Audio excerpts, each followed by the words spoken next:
George, Hey, buddy, how are things, man? good. How are you doing? Oh, I'm good. Staying out of trouble for the most part.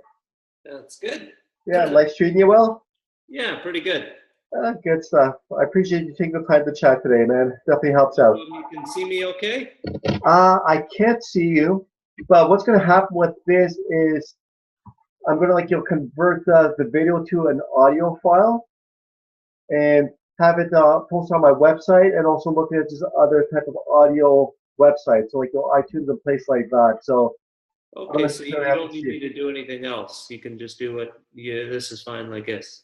Oh, this is perfect. Yeah, unless you had some visuals you want to show me, we don't necessarily have to do the Yeah, video okay, side of that's it. cool. Yeah, that's perfect. So that's good. Okay, good stuff. So, what's been happening with you lately, anyways? How's business going? Yeah, we're doing really well. We doing well at work, had a busy year. Busy's good. Yeah, went away on holidays with the kids. Just got back from that a little bit ago. Yeah, I saw some of the pictures. Very cool. Yeah, so we were on a cruise again. We usually go on a cruise December, so we were fortunate enough to do that again. So that was nice. Beautiful. Well, you Yeah, definitely need some downtime once in a while and just kind of recharge a little bit, that type of thing. yeah, I agree. Uh, Very cool. So, how many people work in your office, anyways? We have about 60 brokers that we work with across Canada, and Uh-huh. we have about 7 people in the office. Very nice. That's super cool. One of the reasons why I was asking because I'm assuming everybody kind of has a different area of specialty, that type of thing.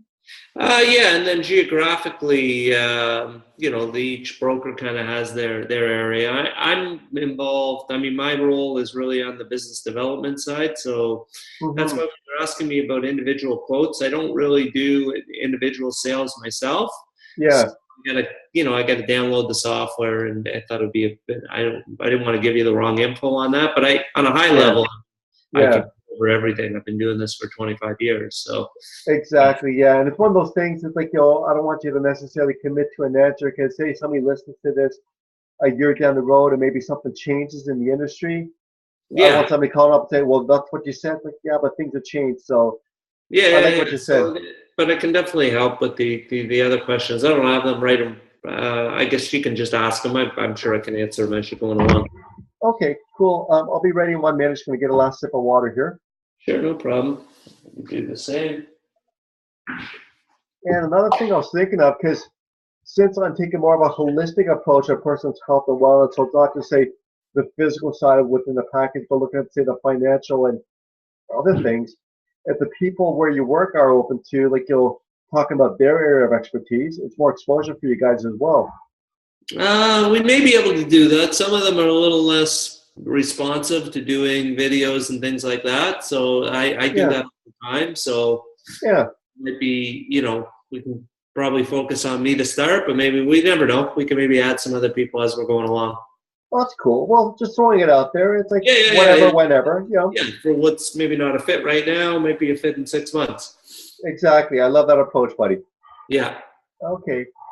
Good stuff. So I'm just going to grab my Word document here. And let's see, I just want to make sure I'm recording. Yep, we're good. So anytime you're ready, I'm good. Okay, let's go. Okay. Hi, everyone. Today I'll be interviewing Lorne Marr. Lorne was born in Toronto, Ontario. He started in the life insurance industry in 1993 with Metropolitan Life after completing his MBA at the University of Windsor and has been helping families and business owners meet their insurance needs for over 20 years. He has won numerous sales and service awards and has appeared in the Toronto Star, the Globe and Mail, the National Post, the Toronto Sun, the Investment Executive, and Money Sense magazine. Lorne completed his Certified Financial Planning designation in 2000, and in 2009 he instituted a 4-day work week for LSM insurance employees, which is a huge hit, combining lower fuel costs and commute times with increased morale and productivity. This continues to be a passion for Lorne, and he has been quoted in media outlets across Canada as he continues to push for more widespread acceptance among larger corporations. Lorne, thanks for joining me today for our podcast. I appreciate you taking time out of your busy schedule. You're welcome. Good talking to you. You as well, my friend. Lorne, you covered a ton of great info on the article you posted on your site. the power of critical illness insurance. So just wondering if you can tell our listeners, what is critical illness insurance? Basically, what critical illness insurance is it's an insurance policy that pays out if someone develops a critical illness, like cancer, stroke, heart disease, or cancer, stroke, heart attack. If you develop any type of major critical illness that's outlined in the policy, each company has some different critical illnesses that are covered, but the big three are cancer, stroke, and heart attack. If you're diagnosed with one of those critical illnesses, the policy pays out a lump sum benefit, and that benefit's paid out tax-free. And that money can be used for whatever you need it for, to be able to focus on your recovery, to make changes in your home if it's required, to get assistance, to get alternative treatments outside of Canada. So you use that money for whatever you need. That's amazing. Yeah, it sounds like it definitely covers a lot of areas, and I think that's something that a lot of us Canadians can certainly benefit from. So, Lorne, what should someone look for when purchasing critical illness insurance? So they want to deal with a company that they're comfortable with, and a broker. It's important to use a broker, and the advantage of a broker is they can check around and find you the best value for your particular situation. Some insurance companies have stronger underwriting protocols based on certain criteria than others. So a broker can find the best company that will have the best plan and the best underwriting for your situation. And I like the idea of having a broker rather than just trying to hunt around on my own. Because one of those things, like, the time I spend trying to be an expert, it's like I'm not even too sure where to start or what to look for. So why not just speak to somebody like yourself or somebody at your firm, and it just saves a lot of time and headache in the long run. For sure, yeah, it'll definitely save you a lot of time, and they'll be able to give you the right, based on your needs, they'll be able to give you the right information that you're looking at. Because take a very holistic approach, which I know you believe a lot in, and they look at finances as a whole and your goals as a whole, and then are able to design a program that fits in within that. Okay. So, like, which factors would you say contributed to the overall cost involved? Are we looking at, say, age, gender? What other things are kind of in the mix? Yeah, so definitely age is in the mix. Gender is also in the mix. Smoking status. Smokers are going to pay a lot more than non-smokers. And then other things are the person's health. So if they have some health issues, it's going to be more than someone who doesn't. And depending on the health issues, they may have to look at some alternative types of critical illness. There's some simplified issue type policies that are available to people that have more serious health issues and still want to get critical illness coverage. The amount of coverage, like the amount of the payouts, going to influence the premium and the plan. So if it's going to be a term where the cost starts off lower and rises as you get older, or something permanent where it's higher in cost and never goes up as you get older. All those things are going to influence the premiums you pay. Well, I love the fact that there are different options out there depending on a person's, say, current health and needs and things like that, rather than someone saying, well, you're dealing with this right now and then you've got no chance of getting any kind of insurance. Yeah, for sure. And so can you give me like a rough idea of like how a cost would differ, say, between a smoker and perhaps a non-smoker, everything else being pretty well the same?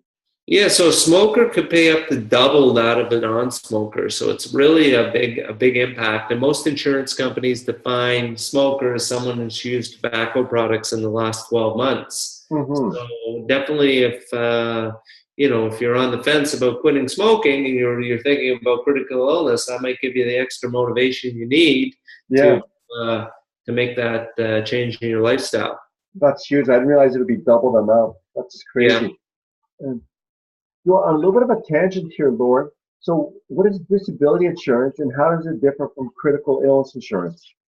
Yeah, it's a good question. Disability insurance is based on your ability to earn an income. So it's going to replace your income. Someone who's, earning, let's say, $5,000 a month, they can usually get up to about 60 to 70% of their income replaced. And that benefit's going to be paid out free. And if the person's unable to work due to an injury or an illness, that's where disability insurance is going to kick in. Whereas critical illness It's not based on your income. It's based on all the variables we just talked about, your health, your Mm. gender, the amount of coverage, and it pays out a lump sum versus a monthly income.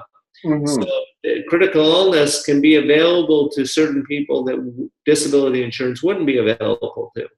An example might be a stay-at-home parent that's not earning an income, but they're still a valuable member of the family. Mm-hmm. They kind of find it difficult to qualify for disability insurance because there's no income to replace.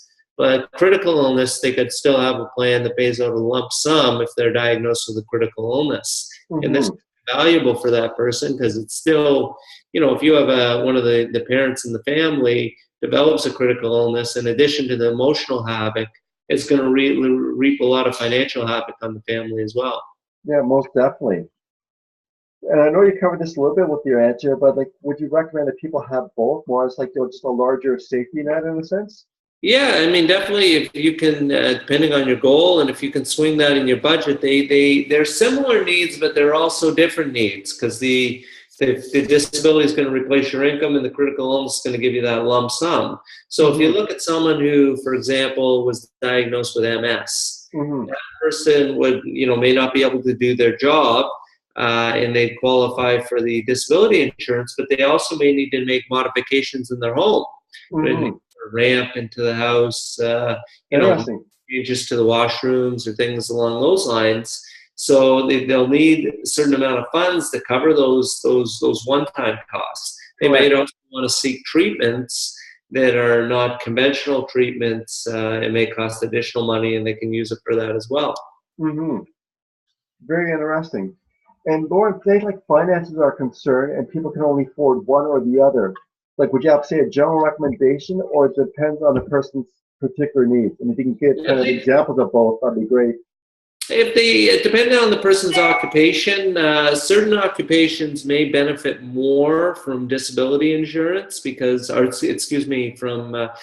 occupations could benefit more from disability insurance, and some may benefit more from critical illness because Mm, the critical illness insurance and the person's occupation doesn't impact the pricing, mm, whereas disability insurance occupation does impact the pricing. So, for example, all things being equal, a doctor would pay less for their disability insurance than a landscaper for someone mm. who wanted the same amount of coverage. So someone who wanted $3,000 a month of coverage, the doctor's going to pay less than the landscaper because the insurance companies tend to have a lower claims paying ratio on the physicians. Exactly, yeah.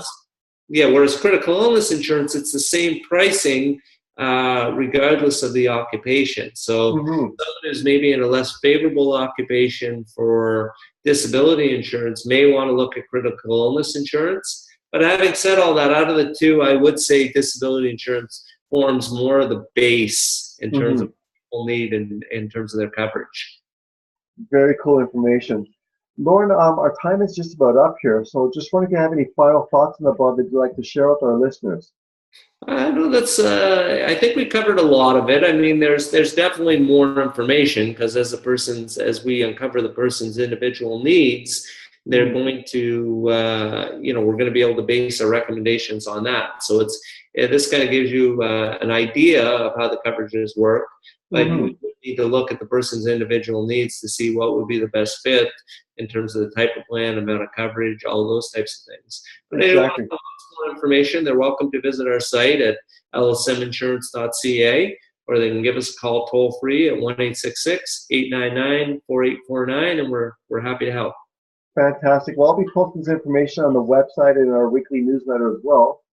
So, Lauren, look, I'd like to thank you once again for taking time out of your busy schedule to chat about this. I certainly learned a lot, and I look forward to our next podcast with you in the near future. Sounds terrific. Okay, George, you have yourself a great day. Yep, you too, man. Take care. Thanks. Bye. Bye-bye.